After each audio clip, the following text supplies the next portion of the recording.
The rain in the city that night wasn't just falling, it was drenching.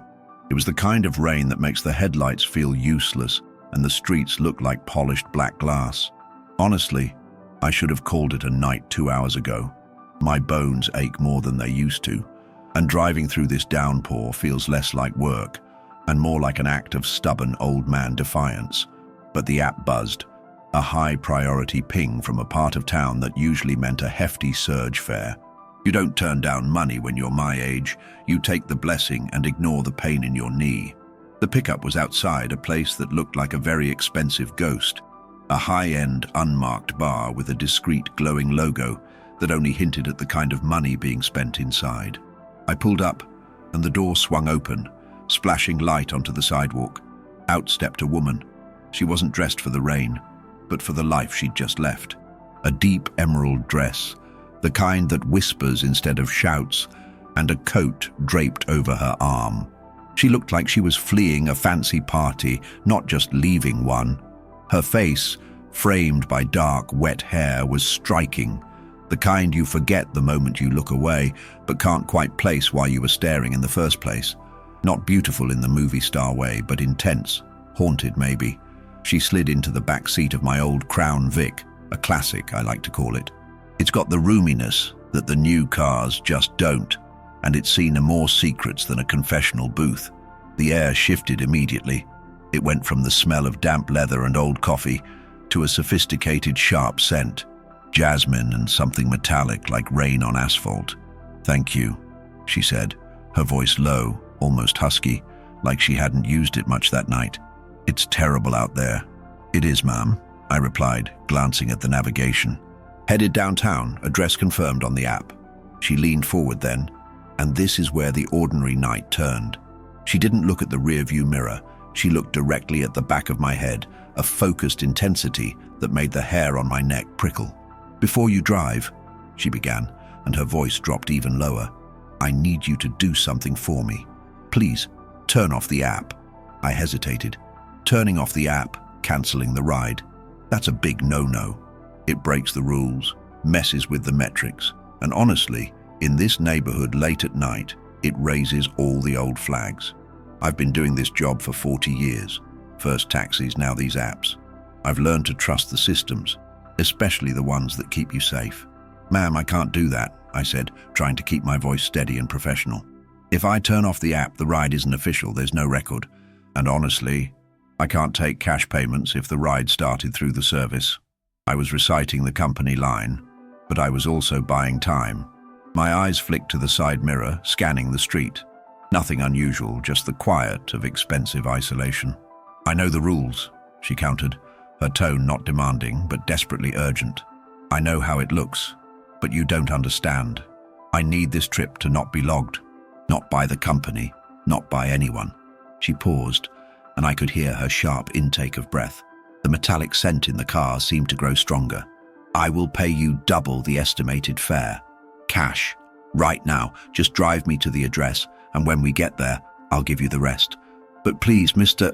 She must have seen my name on the display. "Mr. George, please, just turn it off. I need a private drive." My internal conflict was sharp. Double the fare is good money, especially on a slow, wet night. It could cover my electric bill this month. But the gut feeling, that cold twist in the stomach I get when something's wrong, was screaming at me. This wasn't a celebrity trying to avoid paparazzi. This felt heavier. It felt like trouble. I turned slightly to look at her, making sure my face showed my concern. "I appreciate the offer, ma'am, but I need to know why. Are you in danger? If someone is following you, I can take you to the police station right now and keep the app running. That's the protocol." She didn't react with surprise or anger, which told me she was expecting my resistance. Her eyes, however, widened just slightly, and she shook her head, a quick, almost imperceptible movement. "No, Mr. George, no one is following me. Not yet." She emphasized the last two words, and the chilling implication hung heavy in the air between the front and back seats. "I'm not in physical danger from anyone outside the car. The danger is procedural. Everything I'm doing tonight needs to disappear, needs to be unrecorded." She pulled a small, thick wad of bills from a minuscule clutch bag and leaned forward again, placing it on the center console right next to the GPS mount. It was a significant stack, easily what she promised, maybe more. This is the first half, a retainer you could call it. Just drive for 10 minutes, and you can decide if you want to keep going. I just need to get far enough away before I can process this. I stared at the cash. It was the moment of decision. I could be the cautious driver, cancel the ride, report her strange request, and go home safe, poor and dry. Or I could be the old man who remembers what it was like when a handshake and a promise were enough, and take the risk for the sake of the bill and the story. 40 years of driving teaches you that sometimes the biggest tip comes not in dollars, but in the truth you accidentally stumble upon. My fingers hovered over the phone. I didn't hit cancel. Instead, I hit end ride, pretending it was completed, and then quickly hit the power button to make the screen go dark. I bypassed the app entirely. It wasn't protocol. It was a leap of faith into the dark, wet, unknown. "All right, Mum," I sighed, pulling the shifter into drive. "The app is off. I'm taking you. Now, tell me where you're really going, because that address on the screen is probably the first lie of the night." She leaned back slowly, the tension in her shoulders easing by a fraction, and let out a sound that was half sigh, half gasp. I felt the first true spike of emotional intensity, the adrenaline of crossing a professional line for a stranger's desperate secret. "Thank you, Mr. George," she whispered. "The destination is the old pier on the water. And you're right. The address on the screen was a lie. Everything about tonight, Mr. George, started with a lie. And I need to confess it to someone who will never see me again." And just like that, the quiet hum of the tires on the wet street became the sound of a countdown. I had bought into a secret, and the true ride had just begun. The wipers struggled against the torrent, swiping back and forth in a frantic rhythm that matched the sudden frantic pulse in my chest. The app was off, the money was on the console, and the rain was washing the rest of the world away. It was just me, the old Crown Vic, and this woman with a dark secret headed for a dark pier. I headed the car west, away from the glittering downtown lights and toward the industrial docks, the part of the city where things are built and things are broken, the kind of place you go when you don't want to be found. "You mentioned a lie, Mom," I said, keeping my eyes fixed on the road, watching the taillights of the car ahead blur into crimson streaks. I used "Ma'am" less out of politeness and more as a shield, a way to keep a professional distance from the growing curiosity I felt. "A lie that started tonight." She shifted in the seat behind me, and I caught her movement in the rearview mirror. She was taking her time, gathering her thoughts, or maybe just gathering the courage to speak. Her hands were clasped tightly in her lap. "I won't use names, Mr. George. It's better if you don't know them." "But yes, a lie," she finally said, her voice steadier now, stripped of the initial panic, replaced by a cold, brittle calm. Emotional trigger. Cold calm. "A lie I've been living with, not just tonight, but for 3 years. Tonight was just the performance of the lie." "The performance?" I prompted, easing the car through a long, deserted underpass. The sound of the engine echoed, magnifying the silence inside the car. "Yes, I told everyone, my husband, my friends, the people at the gala, that I was leaving early because of a sudden, crippling headache, a migraine. It was a perfect exit. Believable, sympathetic, a clean escape." She offered a dry, humorless chuckle. "The truth is, I had arranged to meet someone who knows the real story." My mind immediately jumped to the obvious. An affair, a woman in an expensive dress fleeing a party to meet a lover. It's the oldest story in the book. But the urgency, the cash, the demand to turn off the app, that felt like it belonged to a different, much darker book. "A meeting, I see," I said neutrally. "A meeting that couldn't wait until tomorrow?" She was quiet for a long moment, and I could sense the emotional barrier she was building, trying to filter the messy truth into clean, manageable words for a stranger. It couldn't wait, because the person I was meeting, they were going to expose me, expose the lie, not just the one about the headache, but the one about the last 3 years. She hesitated, then plunged forward, her voice hardening with self-reproach. "I wasn't just leaving the party. I was going to pay someone to keep their mouth shut. Now we were getting somewhere. Extortion. That made sense. That explained the expensive dress, the panic, the need for anonymity. But why the peer? Why the absolute secrecy? They were blackmailing you, I concluded simply. Yes and no, she corrected me, her voice tinged with bitterness. Blackmail suggests they were leveraging something I did. What they were leveraging was something I knew, something I hid and built my whole life on covering up. The tension in the car ratcheted up another notch. Emotional trigger, escalating stakes. This wasn't about a scandalous photograph. This was about the foundation of her existence. Mr. George, you asked me about danger. The danger is not from the blackmailer. The danger is from what happens if this truth gets out. My husband, he's a man of tremendous power and influence. He lives and breathes reputation. If this truth, this awful secret I've kept comes out, it destroys him.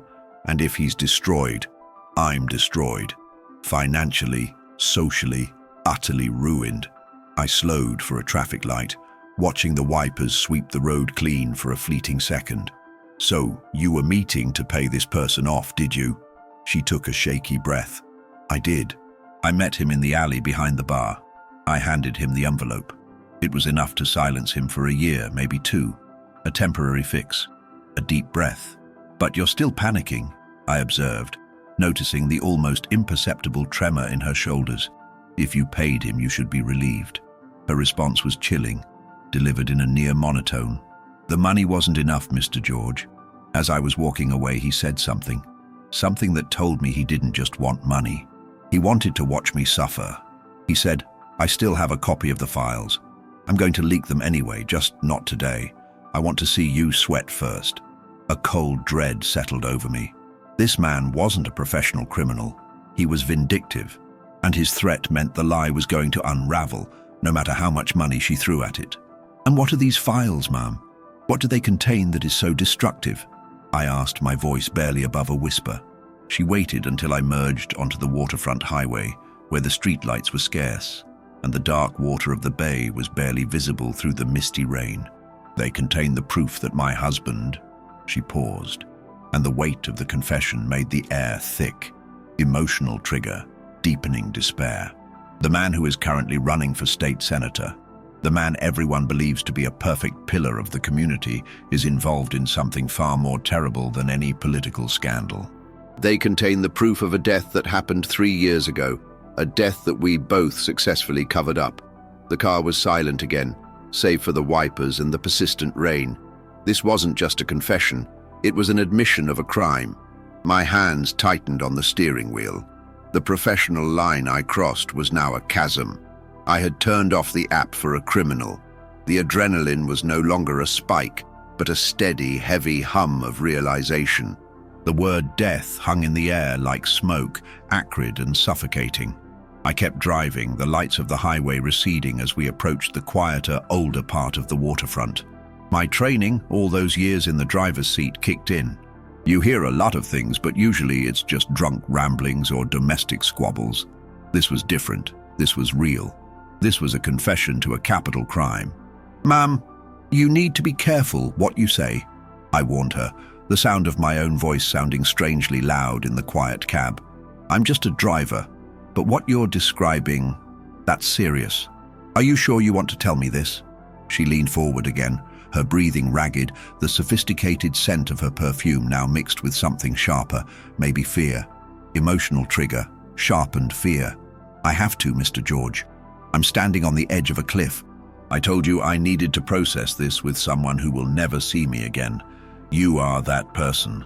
The truth is already loose. I need to let it breathe for a moment before I deal with the consequences. She sounded like a woman dictating her own eulogy.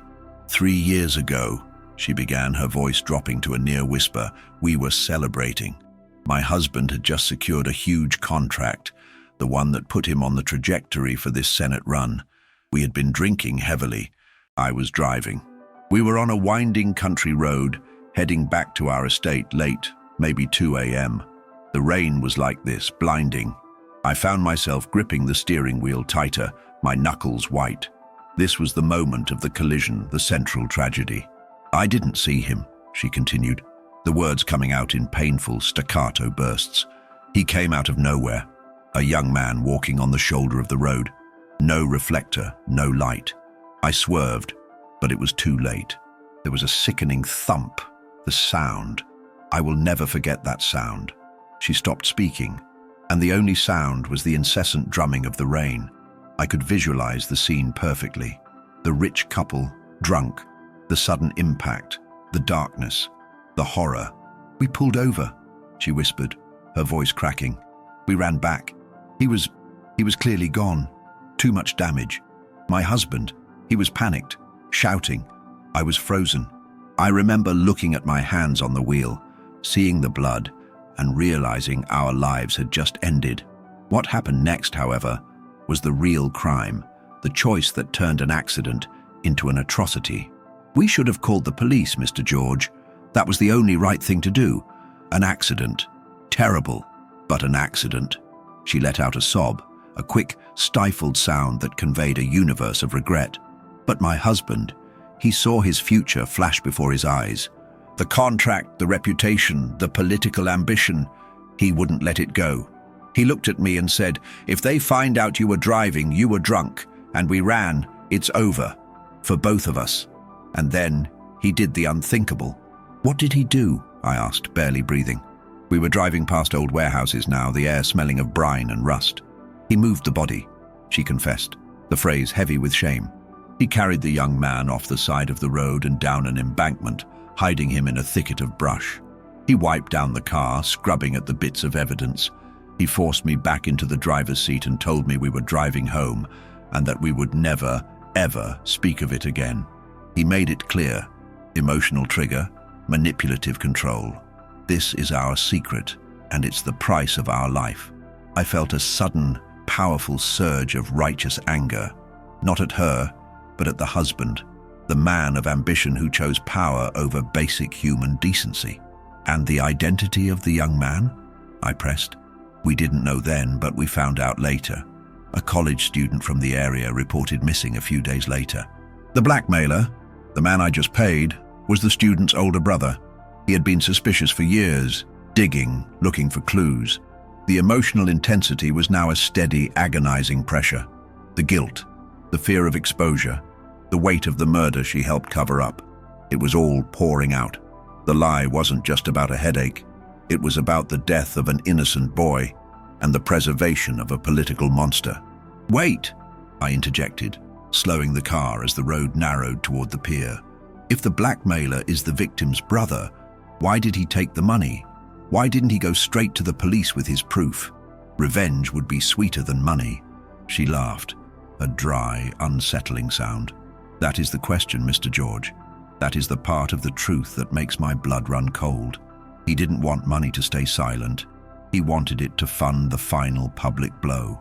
He needed time. He needed resources. He needed to make sure that when the files went public, my husband couldn't squash the story. But then why tell you he was going to leak the files anyway? Why confess his full plan after taking the money?" "Because he is playing a psychological game," she said, her voice dropping to a final, desperate plea. Emotional trigger, hopeless realization. "He wants me to suffer. He wants me to know when the bomb is coming, but not exactly when. He gave me a timeline, Mr. George. He said he would wait until the primary election, when my husband is at his most vulnerable, to release the files. I have less than 3 months. We had reached the pier now. The rain was still falling, and the dark water looked infinitely deep and cold. I cut the engine. The only sound was the water slapping against the pilings and the heavy, terrified breathing of the woman in my back seat. I sat there, the driver of a parked, empty taxi, listening to a confession of vehicular manslaughter and conspiracy. The cold knowledge settled over me, heavier than the rain outside. The only light came from a distant street lamp, casting a weak orange glow across the slick, damp hood of the car. I didn't move. I didn't dare. "So, here we are, Ma'am," I finally said, my voice low and gravelly. 3 months. A ticking clock set by a man who wants vengeance. And you came to the pier. Why here? She finally stirred, reaching into her small clutch again, but this time she didn't produce more cash. She just held the bag tightly. Emotional trigger, contemplation, static pressure. I came here because it's where I can breathe, Mr. George. It's the end of the road. I had to pay the blackmailer to buy a little time. Time to decide what to do. I've been living in a golden cage, keeping this secret for a monster. I've been complicit in the destruction of an innocent life. Her voice was now filled with self-loathing, a deeper, more corrosive emotion than the initial fear. I need to know. Am I going to keep protecting him, letting him use my silence to climb higher, knowing that eventually the truth will come out and destroy us both? Or do I take control of the narrative? Take control? I echoed, turning to look at her fully through the rearview mirror. Her posture was rigid, her face pale in the dim light. Yes, I have access to copies of the files the blackmailer has. Not the originals, but enough. I know where the evidence is hidden. The cover-up wasn't perfect, it never is. My husband is meticulous, but he's also arrogant. He kept some physical mementos, proof of his own cleverness. The irony was staggering. The husband was destroyed not by the accident, but by his own hubris in documenting his escape. "And you want to take those files?" I asked, my mind racing ahead. "You want to turn them over to the authorities before the brother does?" "I don't know," she whispered, the uncertainty a tangible weight in the air. "If I turn them over, I save myself from the public humiliation of the blackmailer's leak, but I still go down. I was driving. I was drunk. I was complicit in the cover-up. I will lose everything, my freedom, my life as I know it." I shifted in my seat, trying to process the moral landscape she was presenting. It wasn't about guilt anymore. It was about self-preservation versus justice. "Mom, you said you protected your husband out of necessity for the life you shared. Was there ever any love in this relationship? Or was it just ambition and fear?" I asked, pushing her gently, trying to get to the core of her emotional paralysis. A flicker of genuine pain crossed her features. Emotional trigger, deep emotional pain. In the beginning, yes, there was love. He was charming, magnetic. He made me feel important. But when he chose ambition over decency that night, something died inside me. I became his accessory, his silent partner in crime. The love turned into resentment, and the resentment turned into deep, cold fear. I've been terrified of him, not just of what he would do if I spoke, but what he was capable of doing to keep his secret. She revealed that the husband had quietly ensured that all her assets were tied up in his name, a subtle, constant threat that kept her financially dependent and unable to flee. The control was total. The greatest cruelty, Mr. George, is that he knows I'm miserable. He knows I haven't slept properly in 3 years. He sees the guilt in my eyes, and he uses it. He constantly reminds me of our shared sacrifice and the importance of keeping our life intact. He calls it sacrifice, I call it psychological torture. This was the core of the drama, the slow, agonizing destruction of her moral center by the man she married. Her confession was a desperate attempt to externalize the torture, to finally break the silence. "So you have 3 months, I summarized, turning the key just enough to get the battery power back, letting the radio hum faintly, adding a strange, low backdrop to the intensity. You can wait for the brother to expose you both, or you can expose him yourself. Either way, you face charges." "Exactly," she confirmed, her voice now flat, devoid of hope. "Emotional trigger, lethargy, giving up. But there is a third option, the one I came here to consider." She looked out the window at the dark water. The implication hung there, stark and terrifying. This was why the pier. This was the final escape. "No, ma'am," I said quickly, firmly. "That is not an option. You have a choice between 2 bad outcomes, but you do not end your life over a mistake that your husband turned into a crime. You need to choose justice over despair, even if it means consequences for you." She looked at me, really looked at me, for the first time, not the rearview mirror, but turning her body to face my profile. Her eyes were searching, desperate. "Mr. George, if I choose justice, I am ensuring my own imprisonment. If I choose despair, I am free. If I wait, the brother does the dirty work, and I still go to jail. What difference does it make?"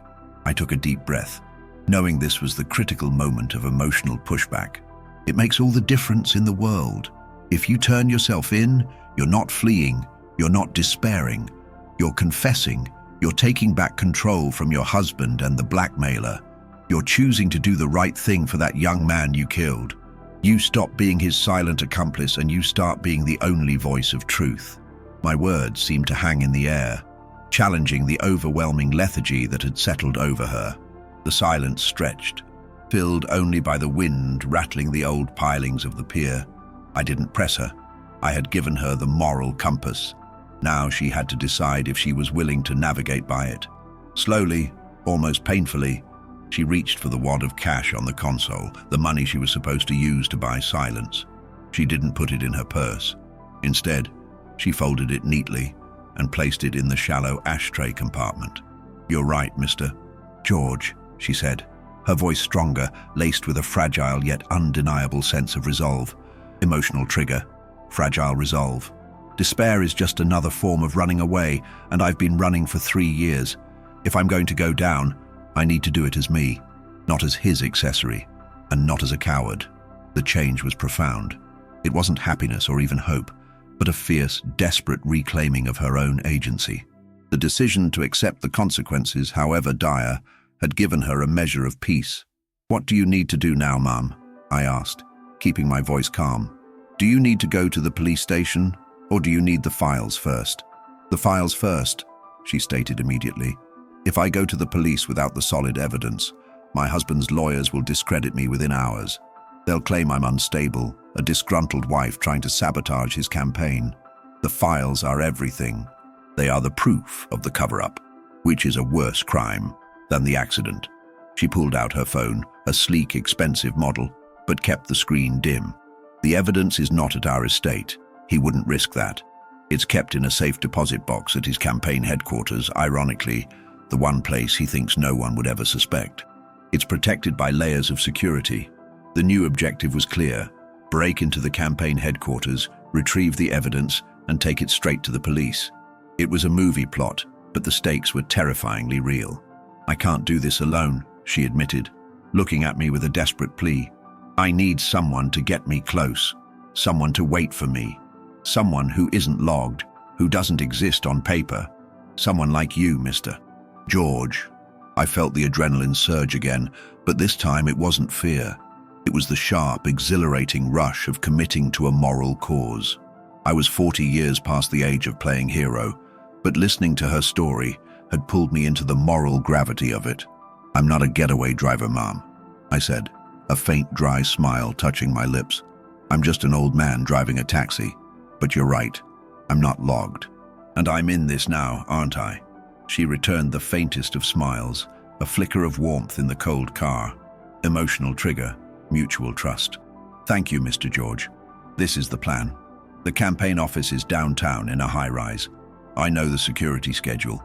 My husband is out of town tonight dealing with campaign donors. I have a key card, an old one he forgot to deactivate. I can get past the first few layers, but I need you to drop me, and I need you to wait. It might take an hour, maybe more."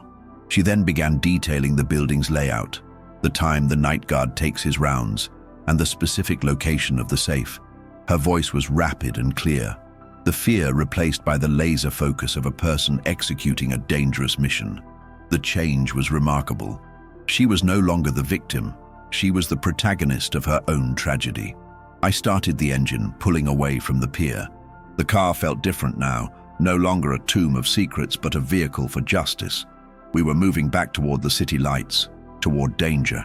"If I don't come out in 2 hours, Mr. George," she instructed, her gaze steady, "you drive to the nearest precinct. You tell them the entire story. You tell them everything I told you, and you give them the information about the campaign office and the location of the safe. You become my backup plan." "I understand," I confirmed. "I will wait. And if you come out, where are we going?" "The police station," she replied, without hesitation. "No more running.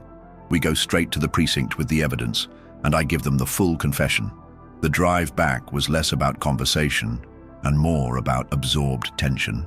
Every streetlight, every passing car, felt like a spotlight on our clandestine mission. The emotional high of her decision was balanced by the terrifying proximity of her powerful husband's world. The rising intensity was no longer from the confession itself, but from the concrete danger of their target. We were nearing the financial district, the towering glass and steel structures cutting into the dark sky. The Crown Vic, my reliable old warhorse, seemed utterly out of place, preparing to drop a woman in an emerald gown into a corporate fortress to retrieve evidence of a murder cover-up. The gravity of the situation was immense, demanding a final, sharp focus. The campaign headquarters was a sleek tower of darkened glass, a monument to corporate ambition. I pulled the Crown Vic into a side street 2 blocks away, parking just out of sight of the main entrance. The rain had softened to a persistent drizzle, mirroring the low, heavy dread in my stomach. She checked her appearance one last time in the vanity mirror, but it wasn't for vanity. It was for steeling her resolve. Her face was set, grimly determined. "Remember the plan, Mr. George," she said, her voice a final, clear instruction. 2 hours. No contact unless it's an absolute emergency. I have to look like I belong there. I nodded, unable to articulate the mix of anxiety and reluctant admiration I felt for this desperate woman. "Be safe, Mum, and come back." She stepped out, the emerald dress flashing briefly against the grey pavement. She didn't look back. She walked toward the massive glass doors of the tower with the confidence of someone who owned the building, disappearing into the shadows of the doorway. The silence she left behind was absolute, magnified by the constant drip of the rain. I looked at the clock on the dash. 12:45 a.m. The countdown had begun. Emotional trigger, extreme suspense. The wait was agonizing. Every passing vehicle, every sudden sound made me jump. I kept my hand hovering near my phone, ready to call the precinct if the need arose. I thought about the files, the death, the ambition that fueled this entire nightmare. I was a crucial, unlogged witness to a woman's final, desperate attempt to reclaim her conscience. The weight of that knowledge pressed down on me. 20 minutes crawled by, then 30. At the 45-minute mark, my stomach clenched. I saw a flash of light in the distance, blue and red. Not the headquarters, but a few blocks over. Maybe a false alarm. I tried to calm myself, focusing on the rain pattering on the roof. Then, exactly 1 hour and 15 minutes into the wait, something happened that shattered the quiet. A distant, sharp crack of breaking glass, high up, followed by a muffled, short burst of a siren that was instantly cut off. My body went rigid. The plan had gone sideways. I had to move. I wasn't going to stick to the 2-hour limit when something was clearly wrong. My training told me to leave, to call it in from a safe distance. But her face, the desperation in her eyes when she spoke of justice, rooted me to the spot. I put the car in drive and crept down the side street, turning the corner toward the main entrance of the building. The scene was unsettling. The main lobby looked calm, but a quick glance up revealed a darkened window on the 5th floor, the faint outline of a jagged hole in the pane, and parked directly in front of the building. Not a police car, but a long, black, unmarked sedan. 2 large men in dark suits stood near the entrance, talking rapidly into headsets. They didn't look like night guards. They looked like cleanup. My blood ran cold. "My husband is out of town," she had said. A lie. Emotional trigger, betrayal, terror. He had been waiting for her. He knew what she was going to do. I slammed the car into park and grabbed my phone, ready to call the police, when a door in the side of the building, a delivery entrance, flew open, and she stumbled out. She wasn't running smoothly. She was frantic, clutching a thick manila envelope to her chest. Her dress was ripped at the shoulder, and a streak of blood, hers or someone else's, I couldn't tell, marred the emerald fabric. She saw my car, and her eyes, wide with sheer terror, locked onto mine. "Mr. George!" she screamed, a desperate, raw sound that cut through the silence of the night. The 2 men by the black sedan instantly turned, spotting her. They shouted and began to sprint toward the side entrance. I didn't hesitate. I floored the gas pedal, spinning the Crown Vic into the street, ignoring the blare of a taxi horn from another lane. I pulled up right next to her as the dark-suited men closed the distance. "Get in!" I roared, pushing open the passenger door. She scrambled in, shoving the manila envelope under her seat. Before she could slam the door, one of the men reached the car, gripping the edge of the doorframe. I didn't slow down. I swerved hard, forcing him to let go or be dragged. I heard a sickening scrape as the door brushed the side of the building, but we were moving. We roared down the wet street, leaving the lights and the cleanup crew behind. "He was there! He knew!" she gasped, trembling violently. "He set a trap! I barely got the files!" "We're going to the police," I declared, my voice shaking with adrenaline. "Straight there. No stops." I drove faster than I should have, running a couple of yellow lights, taking side streets, until I saw the familiar, reassuring glow of a police precinct sign. I pulled the car right up to the front entrance, stopping abruptly. She turned to me, her eyes wet, but no longer with tears of despair, with tears of sheer relief and exhaustion. "Thank you, Mr. George. You saved me. You saved everything." I reached under her seat, pulled out the thick, water-stained manila envelope, and placed it in her trembling hands. "You saved yourself, Mom. I just drove the car." She opened the door, looked back one last time, and then walked toward the light, toward the end of her 3-year nightmare. I watched as she approached the desk officer, holding the files like a shield. I didn't stay. I put the car in drive and pulled away, becoming an invisible ghost in the night once more. I had my money, I had my story, and I had witnessed the moment a guilty woman chose justice over her own life. The rain stopped as I drove, and the city felt strangely quiet, the secrets finally resting. I never saw her again, but every time I drive past that glass tower, I look up at the 5th floor, and I know that somewhere, a high-ranking politician's perfect life is shattering, thanks to the confession I heard on a long, wet night.